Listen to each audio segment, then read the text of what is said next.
Efesios capítulo 4, mis hermanos, vamos a leer del verso 7 en adelante. Efesios capítulo 4, verso 7 en adelante, vamos a leer hasta el verso 16 para tener un panorama más amplio, pero evidentemente solamente vamos a ver algunos versos de esa sección.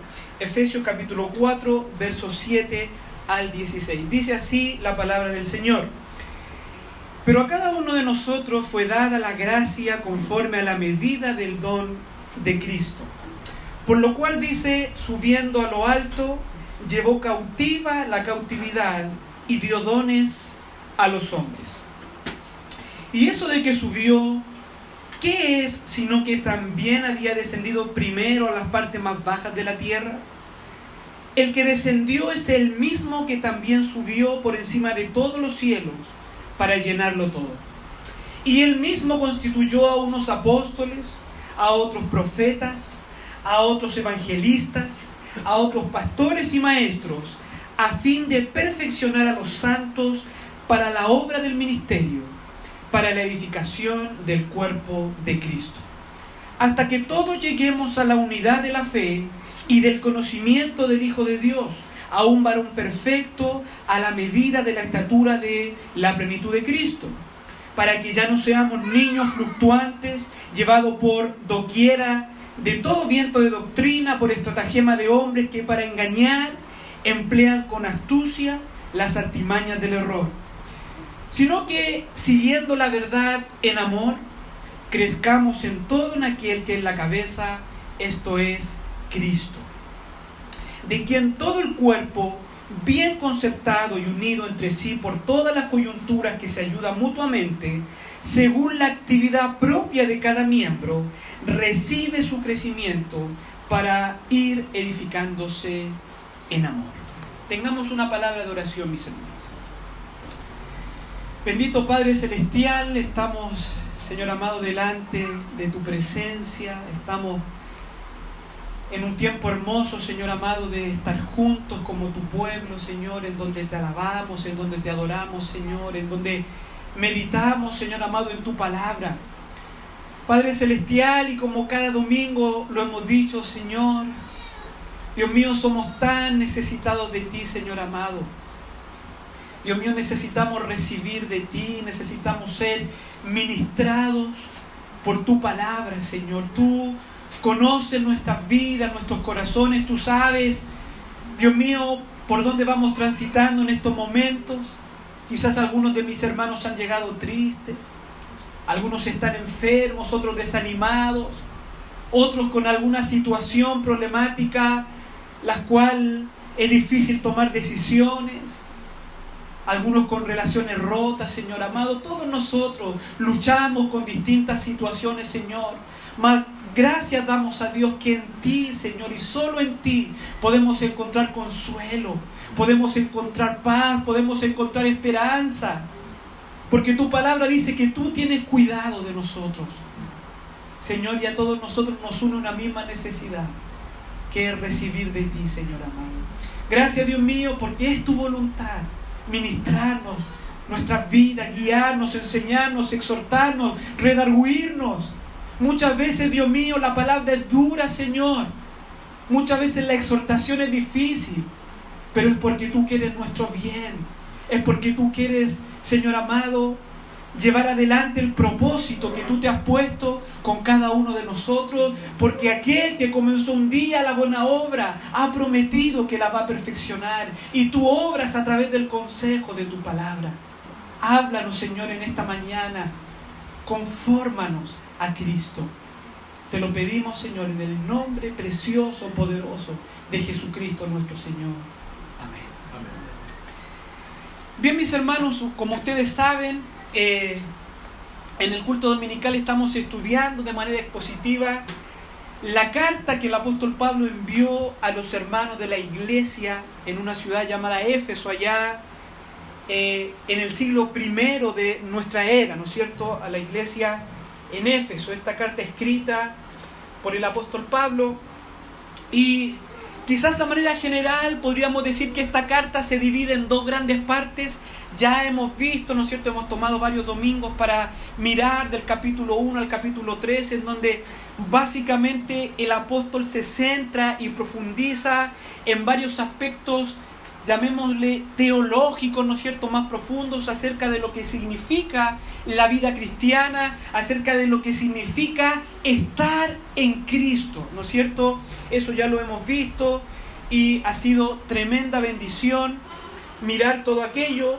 Pero ya desde la semana pasada hemos comenzado, podríamos decir, la segunda gran parte de este libro, el segundo gran tema, que ahora el apóstol, ya habiendo profundizado, habiendo expuesto acerca de la teología, las profundidades, ¿no es cierto?, de lo que significa ser un hijo de Dios, ahora él nos va a decir cuáles son las implicancias prácticas de lo que significa pertenecer a Cristo. En otras palabras, mis hermanos, ¿cómo se ve un creyente? ¿Qué es lo que hace un creyente? ¿Cómo vive un creyente? ¿Cómo se conduce un hijo de Dios en el contexto de la congregación, que es la iglesia de Cristo, en el contexto de sus relaciones personales, en el contexto de su relación con Dios? ¿Qué es lo que diferencia a un creyente? Por lo tanto, del capítulo 4 hasta que termine esta carta vamos a estar mirando ahora las implicancias prácticas de lo que significa pertenecer a Cristo, de lo que significa estar en Cristo. La semana pasada, mis hermanos, Pablo introducía, ¿no es cierto?, el tema de la unidad de la iglesia. Una de las primeras características, de las más importantes características de alguien que pertenece a Cristo, es que es diligente, es que es solícito, como le llama el apóstol, en preservar, en cuidar la unidad de la iglesia.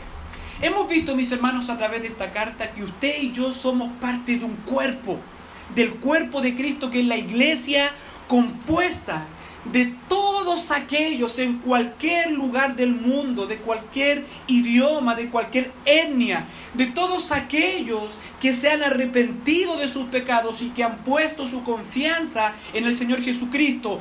Estos, los que han sido alcanzados por la gracia de Dios, han pasado del reino de las tinieblas al reino de Cristo y ahora conforman la iglesia de Cristo, compuesta por judíos, por gentiles, ¿no es cierto?, y por todo aquel que haya confiado en el Señor Jesucristo.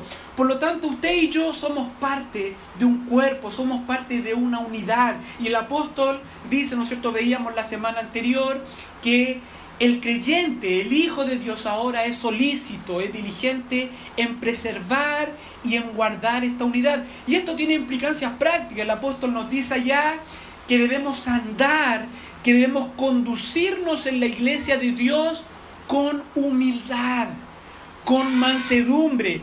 Esa es una forma de guardar la unidad. Conducirnos con humildad, conducirnos con mansedumbre, conducirnos con paciencia, soportando a nuestros hermanos. Mis hermanos, en la iglesia de Dios van a haber diferencias. Hoy día vamos a ver acerca de eso, que aunque somos un cuerpo, somos todos diferentes. Y van a haber diferencias, pero esas diferencias no tienen por qué dividirnos. Al contrario, el apóstol dice, debemos soportarnos los unos a otros. Debemos amarnos los unos a los otros. Debemos ser solícitos en guardar, en cuidar la unidad de la iglesia de Cristo.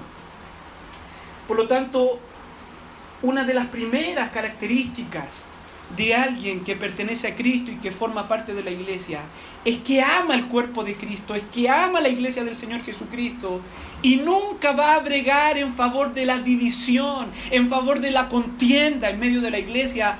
Muy por el contrario, sino que de todas las maneras posibles va a buscar que la iglesia esté unida, que el cuerpo esté unido, porque cuando la iglesia es dividida, eso es la debacle de la iglesia.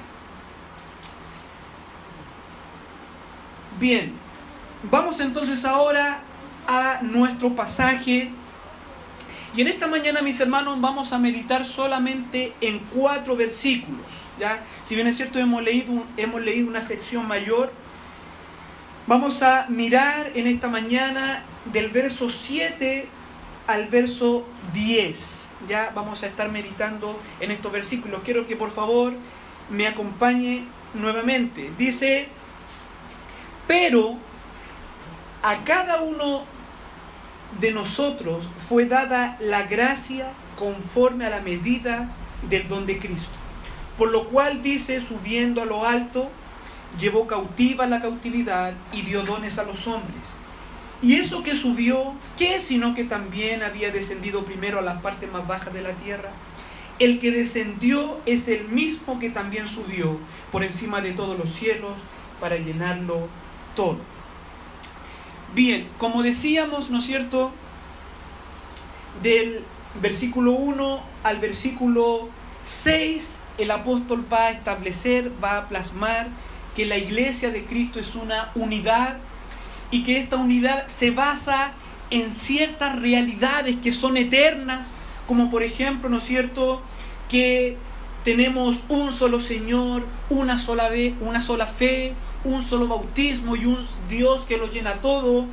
Pero el verso 7, desde el verso 7 en adelante, Pablo ahora va a seguir hablando de esta unidad, pero desde otro punto de vista, desde otro aspecto. El apóstol Pablo va a decir, pero. Y ese conector es importante, porque él está diciendo, con todo lo que yo vengo diciendo, que la iglesia es una, que todos estamos unidos por ciertas realidades eternas, tenemos un solo Señor, una sola fe, un solo bautismo, pero, ¿no es cierto?, no obstante, a cada uno de nosotros fue dada una gracia especial, un don especial. En otras palabras, mis hermanos, el apóstol está diciendo, aunque somos uno, en otro sentido somos diversos. La iglesia, mis hermanos, no es un cuerpo uniforme, no está compuesta por miembros que son iguales, sino que esta unidad está compuesta por miembros que son diversos, por miembros que son distintos, y que Dios en su gracia y en su soberanía ha dado a estos miembros diversos tipos de dones espirituales. Eso es lo que dice Pablo en verso 7. Pero a cada uno de los miembros de esta unidad, a cada uno de nosotros fue dada la gracia conforme a la medida del don de Cristo. ¿No es cierto? Es decir, en la iglesia del Señor Jesucristo existe diversidad en medio de la unidad. Y así podríamos titular este pasaje: diversidad en medio de la unidad. Bien, vamos a estar mirando solamente 2 puntos, 2 ideas en lo que acabamos de leer. En primer lugar, mis hermanos, todos los creyentes poseen dones espirituales, versículo 7. Todos los creyentes poseen dones espirituales, verso 7. Y en segundo lugar, los dones dados a la iglesia son posibles gracias a la victoria de Cristo en la cruz, versículo 8 al verso 10. Bien, entonces, todos los creyentes poseen dones espirituales. Una vez más, vamos al verso 7.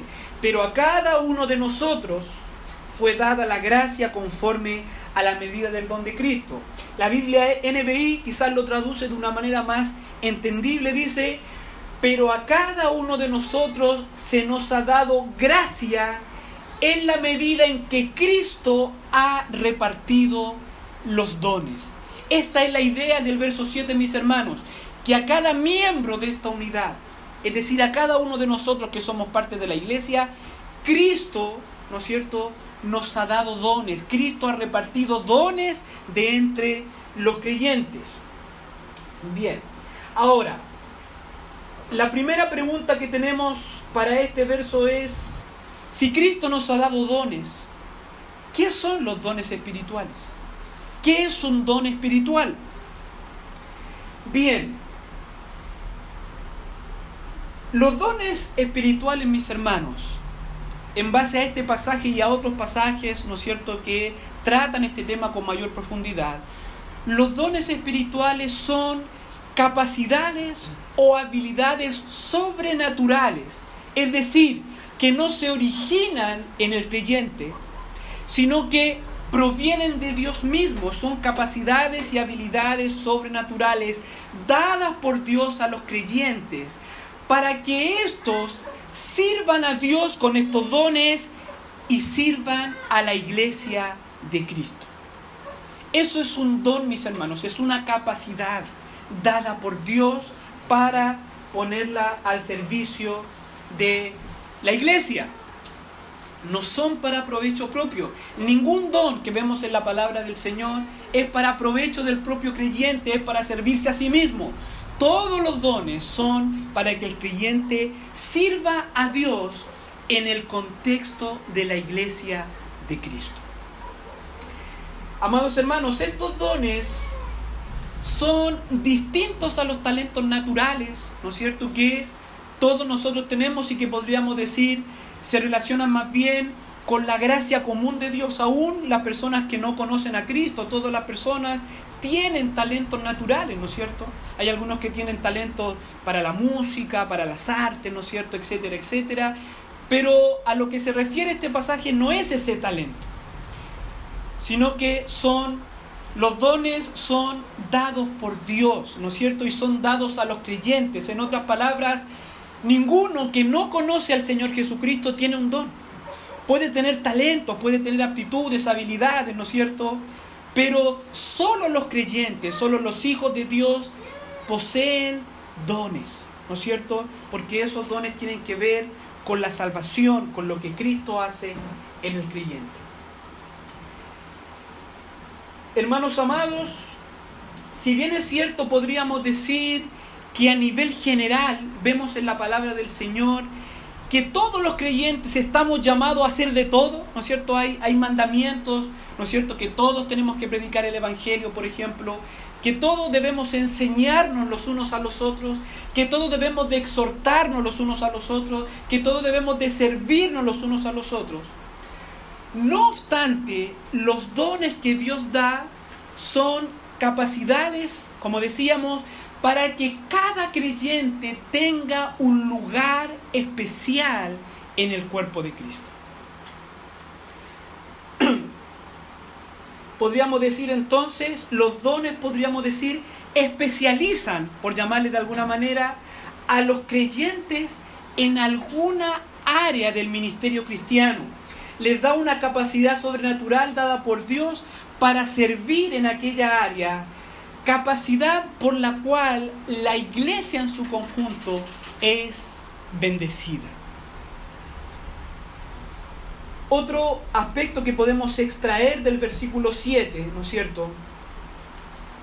Podríamos decir que los dones, mis hermanos, no son dados a los creyentes por algún mérito que el creyente pueda tener. No es que Dios haya dicho, a ver, este creyente tiene personalidad para hablar en público, le vamos a dar el don de enseñanza. No es así, mis hermanos. Los dones son dados no por algo que el creyente posea, sino que los dones son dados según la voluntad de Dios y según la gracia de Dios. Dios reparte sus dones a quien quiere, como Él quiere, según la multiforme gracia y sabiduría de Dios, no por algo que Él vea en el objeto del don, sino que Dios da dones como Él quiere. ¿Cuántos casos existen en la iglesia de Cristo de hermanos, de hermanas que antes de conocer a Cristo, por ejemplo, ¿no es cierto?, no tenían y ni siquiera pensaban tener alguna aptitud o alguna habilidad para tal cosa, pero luego que han venido a Cristo, Dios les ha capacitado, ¿no es cierto?, con algún don y sirven en la iglesia de Cristo en alguna área que jamás se imaginaron antes de conocer a Cristo?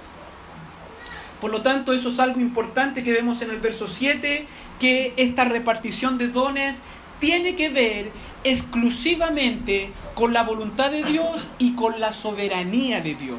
Dios reparte los dones como Él quiere. Como dice 1 Corintios capítulo 12, versículo 4, Ahora bien, hay diversidad de dones, pero el Espíritu es el mismo. Y hay diversidad de ministerios, pero el Señor es el mismo. Y hay diversidad de operaciones, pero Dios, que hace todas las cosas en todos, es el mismo. Pero a cada uno le es dada la manifestación del Espíritu para provecho. Luego el versículo 11 dice: pero todas las cosas las hace uno y el mismo Espíritu, repartiendo a cada uno en particular como Él quiere. Y el versículo 18 dice: mas ahora Dios ha colocado los miembros, cada uno de ellos en el cuerpo, como Él quiso. ¿Ya? Por lo tanto, mis hermanos, estos dones son parte de la soberanía de Dios para los creyentes.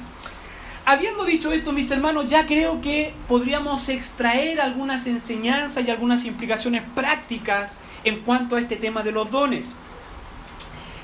En primer lugar, mis hermanos, mire, una vez conociendo cuál es el don que Dios nos ha dado, según lo que acabamos de ver en el verso 7, que la repartición de dones tiene que ver con la gracia y la soberanía de Dios, usted y yo debemos estar contentos y agradecidos con el don que Dios nos da. Por cuanto la repartición de dones es conforme a la gracia de Dios, usted y yo no deberíamos por ningún motivo envidiar otros dones o menospreciar otros dones, sino que deberíamos estar contentos, agradecidos y satisfechos por el don que Dios nos da, por el área de la iglesia en donde el Señor nos tiene. Entonces debemos estar contentos con nuestro don, debemos desarrollar y trabajar ese don y debemos hacerlo con alegría, no envidiando otros dones, no menospreciando otros dones, porque en su sabiduría y en su soberanía fue Dios quien nos ha bendecido con ese don. Por ningún motivo piensa usted que existen en la iglesia de Cristo dones más importantes que otros. No piense usted que los dones más visibles, como podría ser, por ejemplo, el don de enseñanza o el don de evangelista, ¿no es cierto? Que estos serían dones superiores a otros dones quizás menos visibles, como el don de misericordia. El don de misericordia por sí mismo es un don que se hace o que se practica y que se desarrolla en secreto. No piense usted que porque un hermano tiene el don de enseñanza y tiene algo más visible en la iglesia, eso es superior al hermano que tiene el don de misericordia, que sin que nadie sepa, el hermano siente un deseo especial, ¿no es cierto?, por conocer las necesidades de los hermanos y hacer misericordia. Muy por el contrario, ambos dones son total y absolutamente necesarios en la iglesia de Cristo. Todos los dones son necesarios en la obra de Dios. Todos tienen un lugar importante en la obra de Dios. Si usted ya conoce cuál es esa capacidad, esa habilidad que Dios le ha dado de manera sobrenatural, el don que Dios ha puesto en sus manos, sirva al Señor y póngalo al servicio de sus hermanos con alegría, con diligencia, con prontitud, porque es Dios el que se lo ha dado.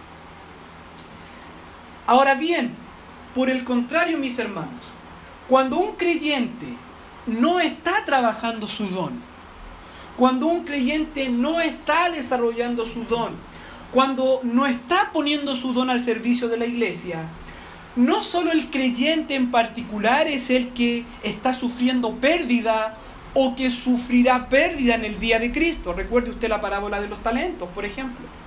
Sino también es la iglesia, ¿no es cierto?, es la iglesia la que está dejando de recibir una bendición especial, porque una parte del cuerpo no está funcionando.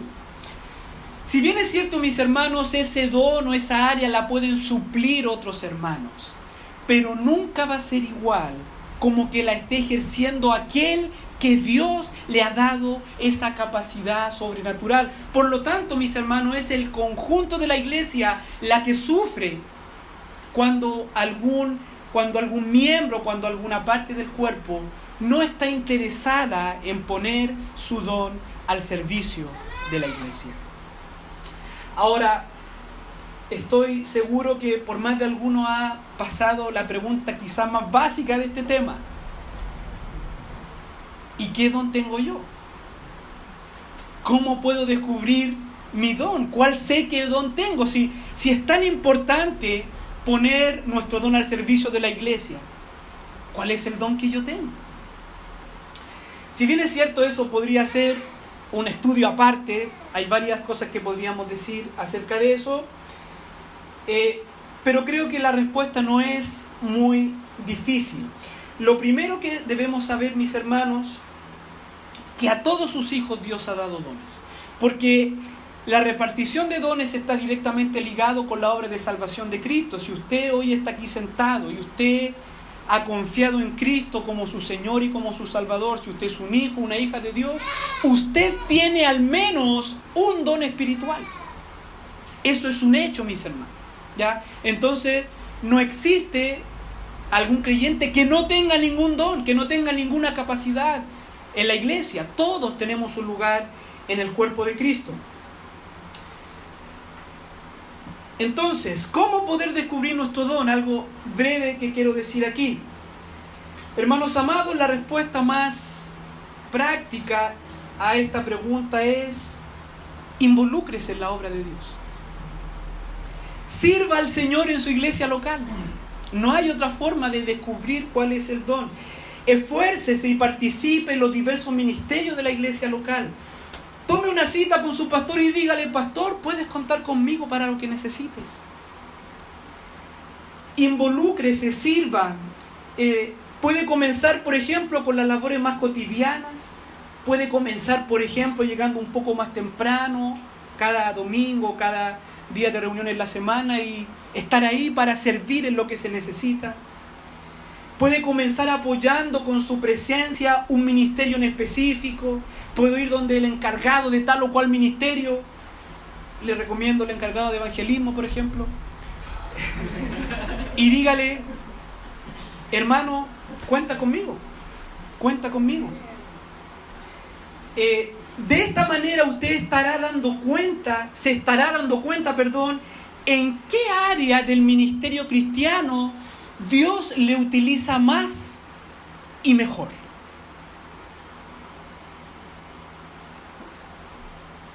Los hermanos mismos, mis hermanos, se darán cuenta de dónde Dios le utiliza. Los hermanos mismos se darán cuenta y probablemente se van a acercar y le van a decir: hermano, gracias, somos bendecidos cuando tú haces tal o cual cosa, cuando tú participas en tal o cual cosa. Somos ministrados, somos animados cuando el Señor te utiliza en este lugar. Le aseguro que al poco andar, mi hermano, mi hermana, si usted se involucra, si usted toma la decisión de servir al Señor en la obra de Cristo, en distintas áreas, o apoyando alguna área específica, le aseguro, al poco andar, Dios le revelará cuál es su lugar especial en el cuerpo. No existe otra manera. Con todo lo que amo la oración y con todo lo que la Biblia enseña acerca de la importancia de la oración, por ejemplo, usted no va a descubrir su don orando. Usted va a descubrir su don estando, participando, apoyando. Es la única manera, mi hermano, mi hermana. Ahora, por el contrario, la antítesis de todo esto. ¿Cuál es la mejor manera de no saber cuál es mi don? La mejor manera de no saber y seguir en desconocimiento de cuál es mi don es, por ejemplo, seguir pensando que la iglesia es un lugar, es una institución donde los demás me deben servir a mí. Es seguir pensando que la iglesia es un lugar donde solo voy a recibir, pero a mí no me interesa entregar nada. Es seguir pensando que son otros los que tienen que hacer el ministerio. El pastor tiene que hacer el ministerio, si para eso es pastor. El hermano que enseña, que sabe de la Biblia, él tiene que ir a predicar si por algo sabe de la Biblia. Si seguimos pensando de esa manera, mis hermanos, probablemente nunca vamos a descubrir cuál es el don que tenemos. Seguir pensando, mis hermanos, que son otros los que tienen que estar y sacrificarse. Seguir pensando que la iglesia es como un buffet en donde usted toma lo que quiere, lo que se siente más cómodo. nunca tomando responsabilidades, nunca sirviendo a nadie, nunca apoyando en nada. Siga pensando así y le aseguro que nunca sabrá qué es lo que Dios ha puesto en sus manos. Nunca sabrá qué parte del cuerpo es usted.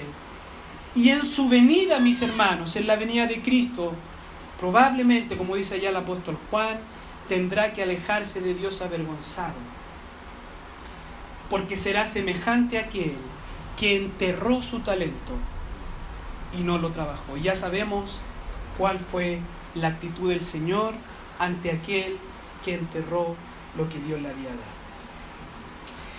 Bien, para resumir entonces el verso 7, entonces, resumiendo, mis hermanos, aunque la iglesia es una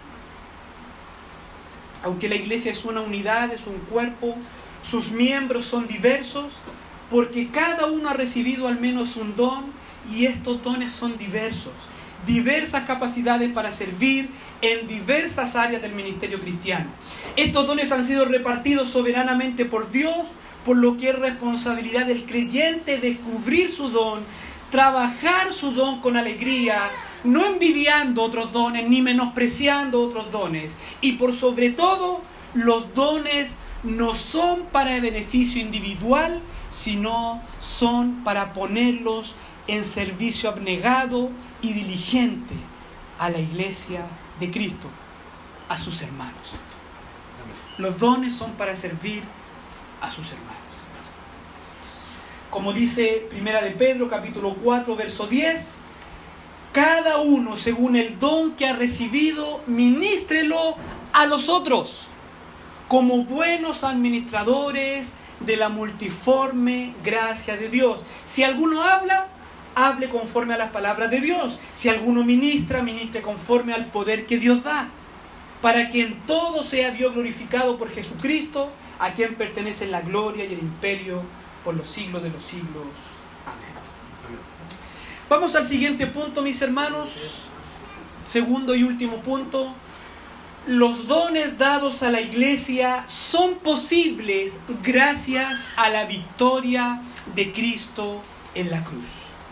Repito, los dones dados a la iglesia son posibles gracias a la victoria de Cristo en la cruz. Verso 8 al 10, acompáñenme por favor. Verso 8 al 10 del capítulo 4. Por lo cual dice, subiendo a lo alto, llevó cautiva la cautividad y dio dones a los hombres. Y eso de que subió, ¿qué es? Sino que también había descendido primero a las partes más bajas de la tierra. El que descendió es el mismo que también subió por encima de todos los cielos para llenarlo todo. Bien, a simple vista este parece un pasaje complicado, y en cierto sentido es complicado. Hay en algunas partes hay hermanos que tienen distintas posiciones en cuanto al significado de cual o tal afirmación. Bien, lo primero que nos vamos a preguntar, ¿qué quiere decir el apóstol cuando dice que Cristo llevó cautiva la cautividad? ¿Qué quiere decir esta frase? Bueno, en primer lugar tenemos que decir que aquí Pablo está citando, tal vez no de una manera literal, podríamos decir una cita libre, un pensamiento. Probablemente Pablo, guiado por el Espíritu Santo, se le viene en mente el Salmo 68, versículo 18, ¿no es cierto?, en donde el tema de ese salmo es la victoria de Jehová Dios por sobre sus enemigos, ¿no es cierto? Y Pablo aplica esta idea allá en el salmo a Cristo, ¿no es cierto?, porque Cristo es Dios, es decir, un salmo que está hablando de Jehová, Dios, ¿no es cierto? Él la aplica también al Señor Jesucristo por cuanto Él es Dios. Pero de manera, podríamos decir, más contextual, ¿no es cierto?, también a la cultura de la época, lo que Pablo tiene en mente al hacer esta afirmación, a utilizar estas expresiones que pareciera como que se sale un poquito del tema que está diciendo, ¿no es cierto? Lo que Pablo tiene en mente es una práctica militar muy conocida en el mundo antiguo. muy conocida en los tiempos de Pablo. ¿Qué práctica era esta? En el mundo antiguo y especialmente en el mundo romano donde vivía Pablo, se acostumbraba que cuando algún ejército, pongamos por ejemplo los romanos, cuando los romanos conquistaban un pueblo, si ese pueblo se resistía, ¿cierto?, había una guerra. Muchos de ellos eran asesinados, pero algunos de ellos eran tomados prisioneros. En algunas ocasiones, ¿no es cierto?, la orden es, por ejemplo, que el rey o que los generales no sean muertos, sino que sean tomados prisioneros, porque la práctica en ese tiempo era que después el general romano que vencía en una batalla entraba a la ciudad de Roma, ¿no es cierto?, como un general vencedor, con todos sus capitanes, con todos sus generales, y entraba con todos los prisioneros en una procesión. Y esto era vitoreado y era alabado por la ciudad. El nombre de ese general era muy vitoreado porque él traía el botín de la batalla, los prisioneros. Y los despojos, es decir, lo que ellos habían ganado en esa conquista, era repartido entre el general y todo el ejército. Esa era una práctica muy común, una práctica de guerra en el mundo antiguo, en el mundo romano. Probablemente es esta escena de procesión cuando el general victorioso entra a la ciudad y reparte despojos con su ejército. Es esta la escena que Pablo tiene en mente. Esta es la figura que Pablo tiene en mente cuando cita el Salmo 68 aplicándolo a Cristo. Para Pablo, Cristo es el guerrero, es el capitán, es el general victorioso que en la cruz del Calvario venció a las huestes del mal. Luego ascendió a los cielos como un general victorioso que por medio de su muerte en la cruz había comprado una muchedumbre incontable de almas que antes estaban cautivas de Satanás, pero que ahora eran sus propios cautivos, sus propios prisioneros. La Biblia dice que somos esclavos de Cristo. Y Cristo, cual capitán victorioso, reparte ese botín con esos cautivos. ¿Y cuál es ese botín? Los dones espirituales. Por lo cual dice, subiendo a lo alto, llevó cautiva la cautividad y dio dones a los hombres. Mire, un pasaje que apoya esta idea, Hebreos capítulo 2, versículo 14.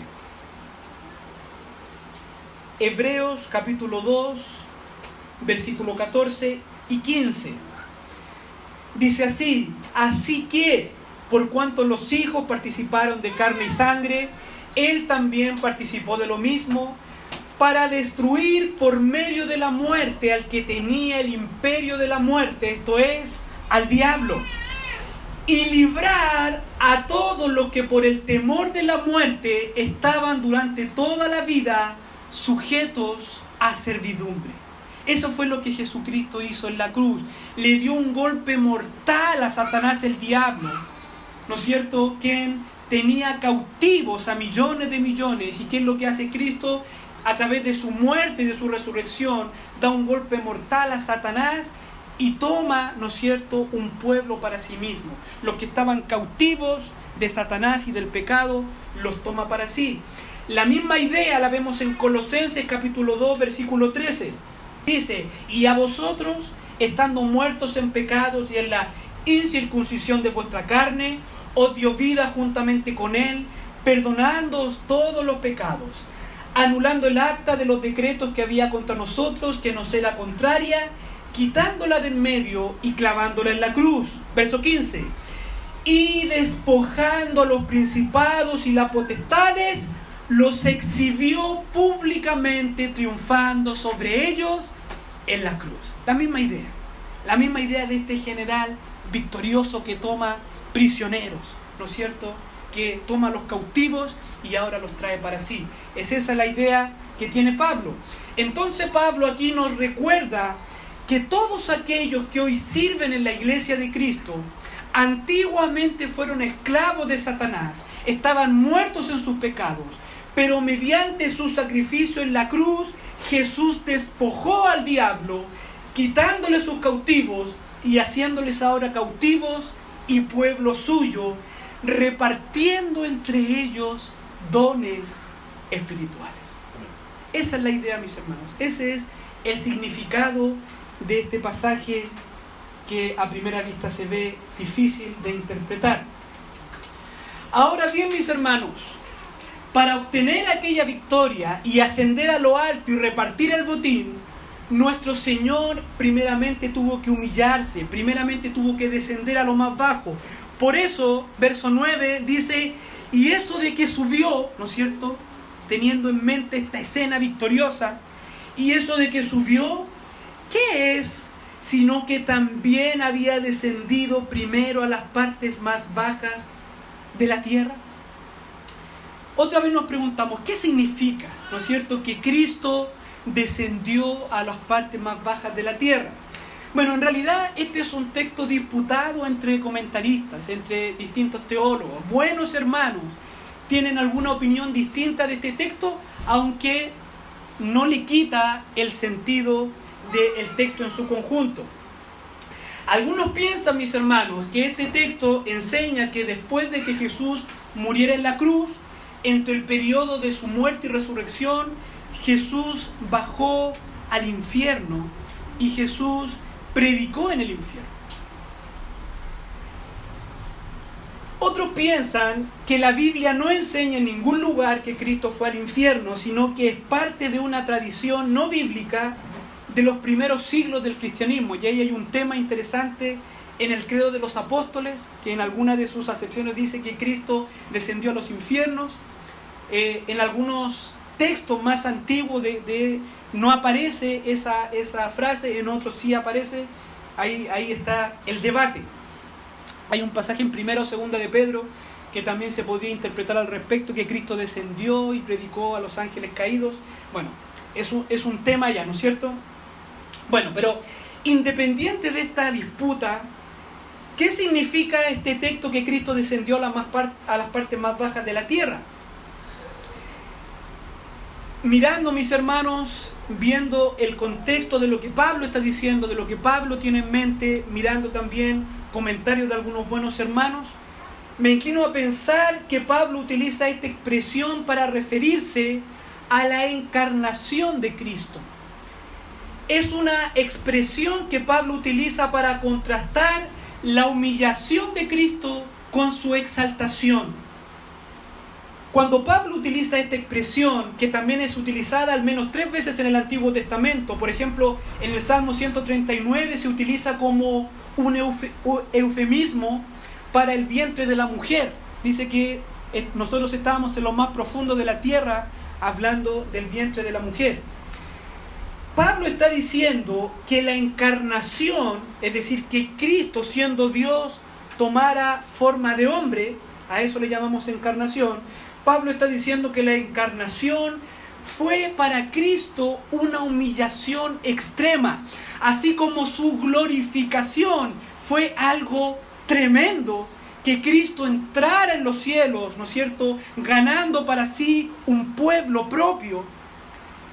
Así como fue gloriosa su exaltación, su coronación en el cielo, así también de profunda fue su humillación, refiriéndose a la encarnación y refiriéndose que aún Cristo siendo hombre sufrió la peor de las muertes, fue maldecido, ¿no es cierto?, como un pecador. Pablo está diciendo que la encarnación fue para Cristo una humillación extrema.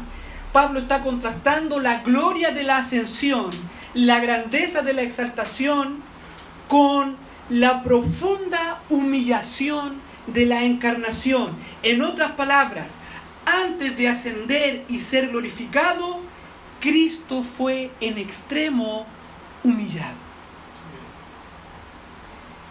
Esta idea, mis hermanos, la encontramos en Isaías capítulo 53, versículo 12.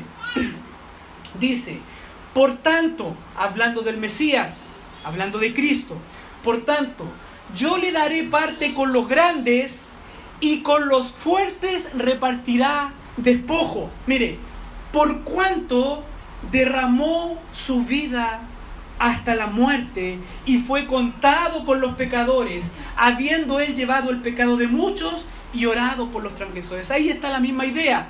Antes de que el Mesías obtuviera la victoria y repartiera despojos, cual general victorioso, antes de eso fue tratado como el peor de los pecadores. Antes de eso fue humillado a lo sumo. El siervo de Jehová, que era Cristo, según Isaías 53, el siervo de Jehová será exaltado como un general vencedor, ¿no es cierto? A eso se refiere esta idea de repartirá despojos. Pero por cuanto primeramente derramó su vida hasta la muerte, siendo tratado por Dios como un pecador y llevando sobre sí el castigo de su pueblo, de sus cautivos. En la misma idea que encontramos en el Nuevo Testamento, Filipenses capítulo 2, verso 8, y estando en la condición de hombre, se humilló a sí mismo, haciéndose obediente hasta la muerte y muerte de cruz. Mire, por lo cual Dios también le exaltó hasta lo sumo y le dio un nombre que es sobre todo nombre. En otras palabras, mis hermanos, no hay exaltación, no hay victoria, no hay coronación sin la humillación. Por eso que Pablo dice que primero, antes de ser exaltado y repartir despojos, Cristo descendió hasta lo más bajo, hasta las partes más bajas de la tierra, haciendo, ¿no es cierto?, alusión a la humillación de nuestro Señor Jesucristo. Entonces, mis hermanos, aquí Pablo está expresando esta gran verdad que vemos en toda la Escritura, que para subir, que para ser exaltado, que para obtener la victoria y repartir despojos, Cristo primero se humilló a lo sumo. En otras palabras, mis hermanos, volviendo al tema que Pablo tiene en mente, que es el tema de los dones, ¿no es cierto? Pareciera como que, no es primera vez que lo hace Pablo, ¿no es cierto? Pero pareciera como que se arranca un poquito, tiene algo en mente y después vuelve, ¿no es cierto? Por eso hay que siempre mirar cada texto en su contexto. Volviendo un poquito al tema que Pablo tiene en mente, que son los dones, que es la diversidad, es la unidad, ¿no es cierto? Que los dones son parte de la victoria que Cristo, los dones, ¿no es cierto?, repartidos a los creyentes son parte de la victoria que Cristo ganó humillándose. Esa es la idea de fondo. Por eso Pablo cita o utiliza estas expresiones. Cristo tiene el derecho y la autoridad para conceder y bendecir con diversos dones a su pueblo, porque Él se ganó este derecho, triunfando sobre los poderes malignos en la cruz y ganando un pueblo para sí mismo, el cual Él bendice con diversos dones. Esa es la idea, mis hermanos. Por eso Pablo cita y hace estas expresiones. El verso 10 dice: y el que descendió es el mismo que también subió por encima de todos los cielos para llenarlo todo. El verso 10 finaliza la idea. Ya después en el verso 11 Pablo ya vuelve más directamente al tema de los dones. Ya eso en materia de la próxima semana. Pero en el verso 10 Pablo finaliza la idea. Cristo, luego de humillarse, naciendo como un hombre y muriendo como el peor de los hombres, luego ascendió por encima de todos los cielos para llenarlo todo. La frase llenarlo todo no es del todo fácil de interpretar. ¿Qué significa que Cristo ascendiendo los llenó todo? ¿A qué se está refiriendo específicamente Pablo al decir que al ascender al cielo Cristo los llenó todo? Algunos autores piensan que se refiere a que todo el universo es beneficiado por el hecho de que Cristo ha dado dones a su iglesia. Es decir, todo el universo es bendecido a través de la iglesia y sus dones. Es lo que proponen algunos comentaristas. Otros autores piensan que más bien se refiere a que en su ascensión Cristo cumplió, Cristo llenó todas las profecías y toda la obra que Dios le había encomendado. Él ganó el derecho a señorear la iglesia y a dar dones, pues luego de su muerte y resurrección había llegado a llenar el universo entero con su presencia, su poder y su soberanía. En lo personal creo que esta, la segunda interpretación, es la que más apoya el texto, básicamente basándome en Efesios capítulo 1, versículo 9, donde dice: dándonos a conocer el misterio de su voluntad, según su beneplácito, el cual se había propuesto en sí mismo, de reunir todas las cosas en Cristo, en la dispensación del cumplimiento de los tiempos, así las que están en los cielos como las que están en la tierra. Bien, mis hermanos, espero que el texto haya quedado claro, el significado del texto, lo que Pablo allí estaba diciendo, inspirado por el Espíritu Santo. Ya terminando, mi hermano, mi hermana, vamos a una reflexión final, a una aplicación, aunque ya hemos visto algunas aplicaciones para nosotros aquí y ahora. En primer lugar, mis hermanos, es increíble pensar que los dones con los que Dios ha bendecido a su iglesia son el resultado de la humillación de Cristo. Es sobrecogedor pensar, meditar, mis hermanos, que mire, que el hecho de que usted y yo seamos capacitados para servir al Señor no fue algo que no tuvo un costo, no fue algo gratis. Los dones repartidos a la iglesia es el resultado, es la consecuencia de la humillación de Dios mismo, de la humillación de Cristo.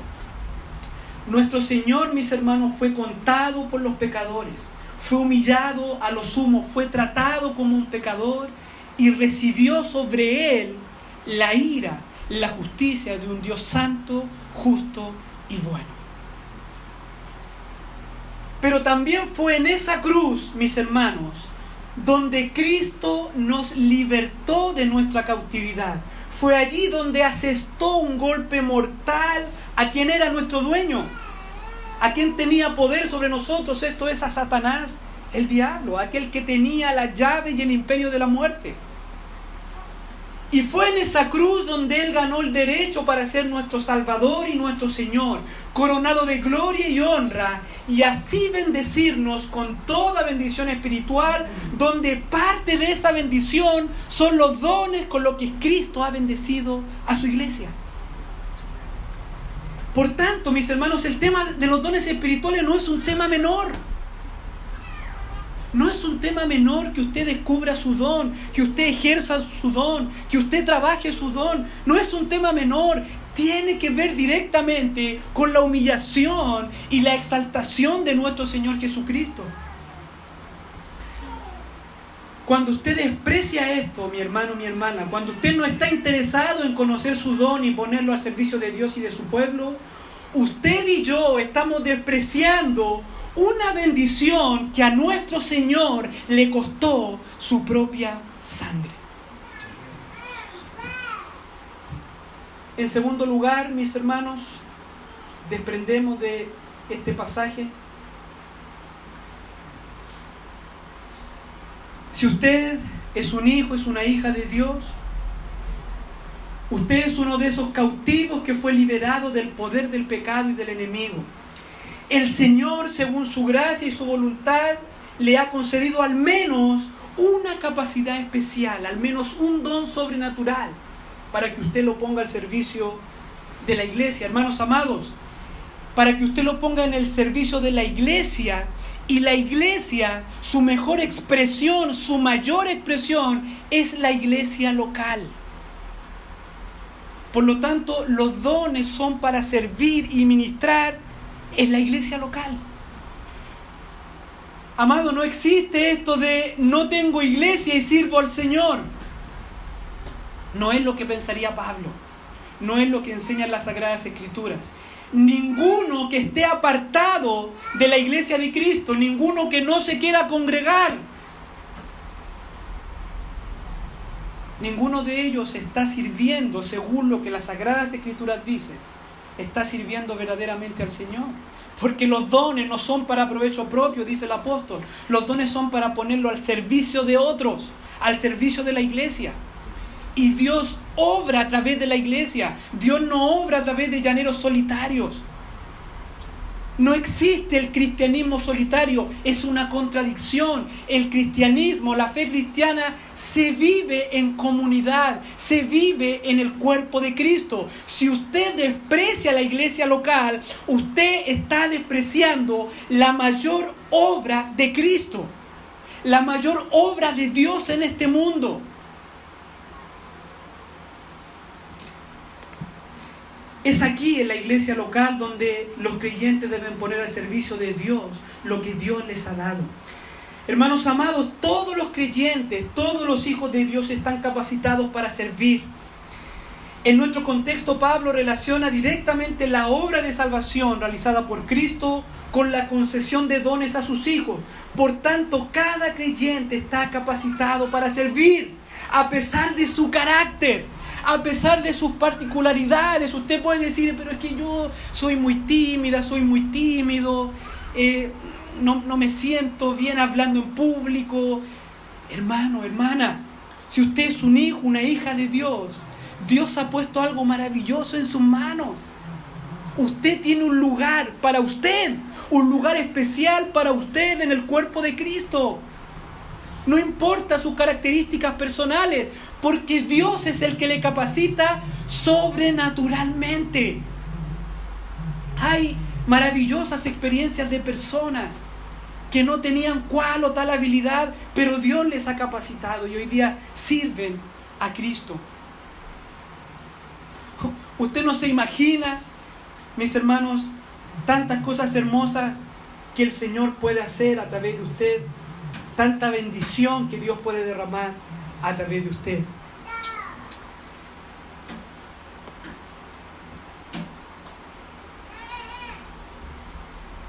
Hermanos amados, si el Señor en su soberanía le ha traído a esta iglesia local, a esta comunidad de creyentes, es aquí donde debe servir y ministrar con su don.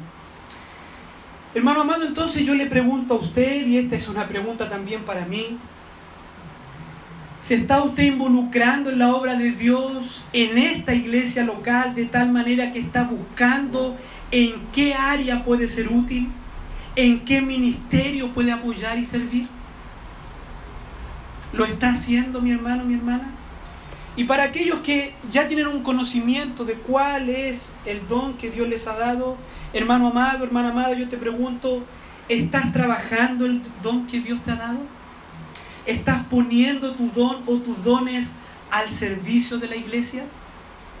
Cada miembro del cuerpo humano, por ejemplo, es importante para el correcto funcionamiento del cuerpo. Si hasta cuando tenemos encarnada una uña pareciera que nos doliera todo el cuerpo.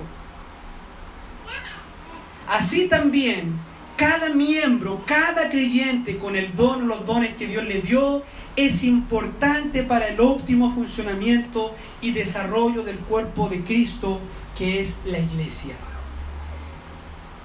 Hermano, hermana, en el Señor y con amor se lo digo, ya es tiempo de madurar. Ya es tiempo de dejar la leche materna. Ya es tiempo de dejar los primeros rudimentos de la doctrina cristiana. Es tiempo de avanzar. Es tiempo de extendernos a lo que está por delante. Amados hermanos, Jesucristo viene pronto.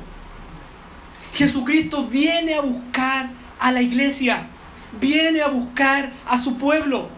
¿Cuál es la cuenta que usted le va a dar a su Señor por lo que su Señor puso en sus manos?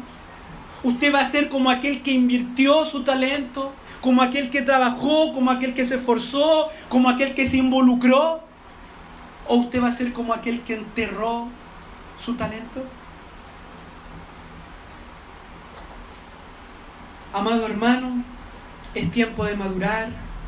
Es tiempo de dejar de ver la iglesia como un lugar donde solo vengo a buscar, donde solo vengo a ser ministrado, y ahora verla como un espacio, como una comunidad donde yo también puedo servir, donde yo también puedo servir a los demás, donde yo también puedo poner mis talentos y mis dones a la disposición de mis hermanos. Recuerde que cada uno de ustedes es necesario. Todos son bienvenidos en esta obra. Hermanos, hay desalentados que animar, hay enfermos que visitar, nuevos creyentes que discipular, ministerios que apoyar, iglesias que plantar, lugares como Ciudad Satélite, como Padre Hurtado, lleno de personas por evangelizar. Amado hermano, esta es la única obra que siempre tendrá vacante. Y siempre se necesitarán obreros. Hermanos, en esta iglesia local hay un lugar para usted.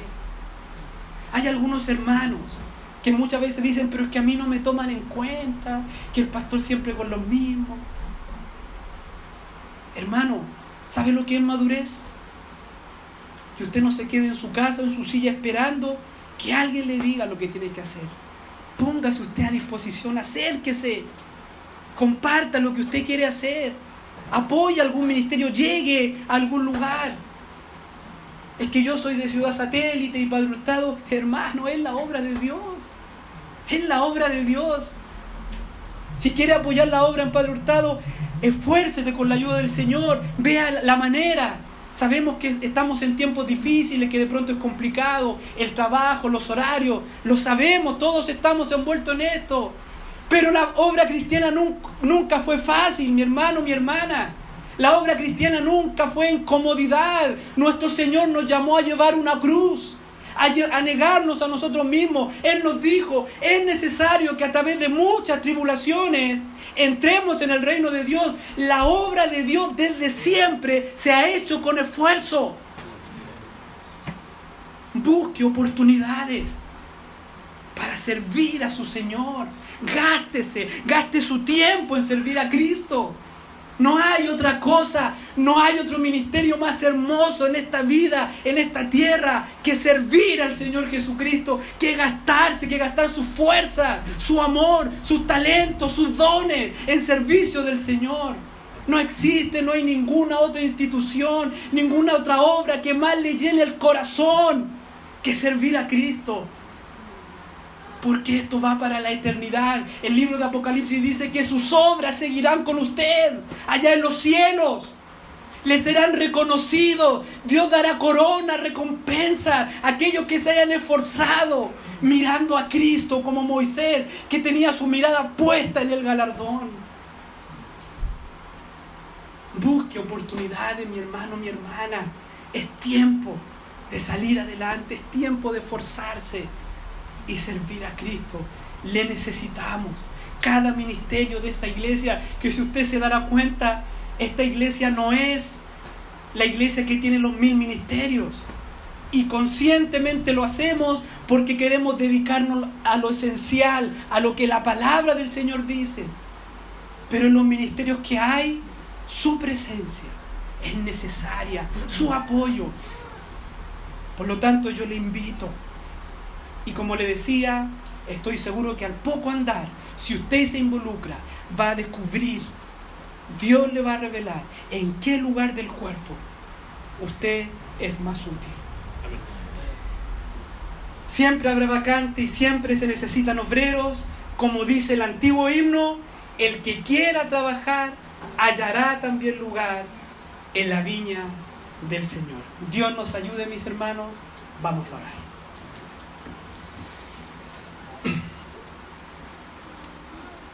Padre Celestial, Dios de toda gracia, Dios de toda misericordia, no hay privilegio, no hay honra más grande en este mundo que servirte a ti.